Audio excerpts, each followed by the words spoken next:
തിരുവനന്തപുരം ആറ്റിങ്ങലിൽ മുളക് പൊടി എറിഞ്ഞ് കവർച്ച. നഗരൂർ സ്വദേശി യുവാവിന്റെ കണ്ണിൽ മുളക് പൊടി എറിഞ്ഞ് ആക്രമിച്ച ശേഷം 2.5 ലക്ഷം രൂപയാണ് കവർന്നത്. സ്വർണം പണയമെടുക്കാനെന്ന വ്യാജേനെ വിളിച്ചു വരുത്തിയ ശേഷമായിരുന്നു ആക്രമണവും കവർച്ചയും. സംഭവത്തിൽ 4 പേരെ അറസ്റ്റ് ചെയ്തു. വളരെ ആസൂത്രിതമായ മോഷണം എന്നുള്ളതാണ് ആറ്റിങ്ങൽ പോലീസ് സംഭവത്തെക്കുറിച്ച് പറയുന്നത്. ഇന്നലെയായിരുന്നു ഈ സംഭവം ഉണ്ടാകുന്നത്. പിന്നീട് ഇന്ന് രാവിലെയോടുകൂടിയാണ് ഈ മോഷണ വിവരം പുറത്തറിയുകയും ചെയ്യുന്നത്. ഈ മുളക് പൊടി യുവാവിന്റെ കണ്ണിലേക്ക് എറിഞ്ഞ് ആക്രമിച്ച ശേഷം മോഷ്ടിക്കുകയായിരുന്നു.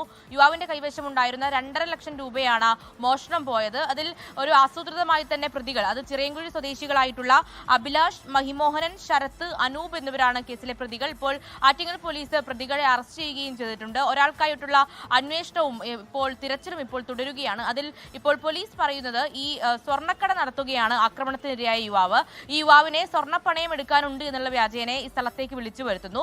ശേഷം ഒരു ഓട്ടോയിൽ കയറ്റുന്നു. ആ ഓട്ടോയിൽ നിന്നാണ് ഈ മുളക് പൊടി കണ്ണിൽ തേച്ച് പിന്നീട് ആക്രമണം നടത്തുന്നത്. കയ്യിലുണ്ടായിരുന്ന 2.5 ലക്ഷത്തോളം രൂപ കവർന്നെടുക്കുകയും ചെയ്തു. വളരെ പെട്ടെന്ന് തന്നെ ഈ ആക്രമണത്തിനിരയായ യുവാവ് പോലീസിൽ പരാതി നൽകുകയും പോലീസ് നടത്തിയ അന്വേഷണത്തിലാണ് 4 പ്രതികളെ ഇപ്പോൾ ചിറയൻകീഴ് സ്വദേശികളായിട്ടുള്ള 4 പ്രതികളെ ഇപ്പോൾ പിടികൂടിയിട്ടുള്ളത്. ഒരാളെ കൂടി കണ്ടെത്താനുണ്ട് എന്നുള്ള കാര്യം കൂടി ഇപ്പോൾ പോലീസ് പറയുന്നു.